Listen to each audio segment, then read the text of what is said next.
It is a fun fact and nice trivia for all those Gen Zs যারা নিজেদেরকে cockroach বলে চিহ্নিত করার চেষ্টা করছে।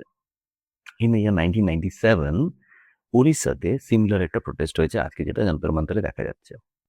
প্রোটেস্টটা ছিল against the then government, which was Congress, আর চিফ মিনিস্টার ছিল Janaki Ballabh Patnaik. Objective of the protest, একটা কম্পিটিটিভ এক্সাম ওড়িশার, যেটাকে পেপার লিকের একখানা অ্যালিগেশন এসেছিল, সেটা প্রপারলি ইনভেস্টিগেট করা। 1,500 students joined this protest, and this protest was led by the then National Secretary of ABVP, Akhil Bhartiya Vidyarthi Parishad, যেটা BJP students wing. নামটা জানেন ভদ্রলোকের?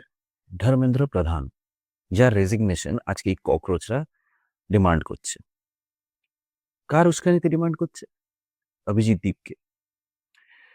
So I just want these youngsters to be very much aware of the history and request them not to repeat history once again. আজকে যার resignation আপনারা demand করছেন, কালকে আরেকটা ধর্মেন্দ্র প্রধান আপনারা জন্ম দিচ্ছেন না তো, অভিজিৎ দীপকের রূপে। ভাববেন, ভাবাটা দরকার।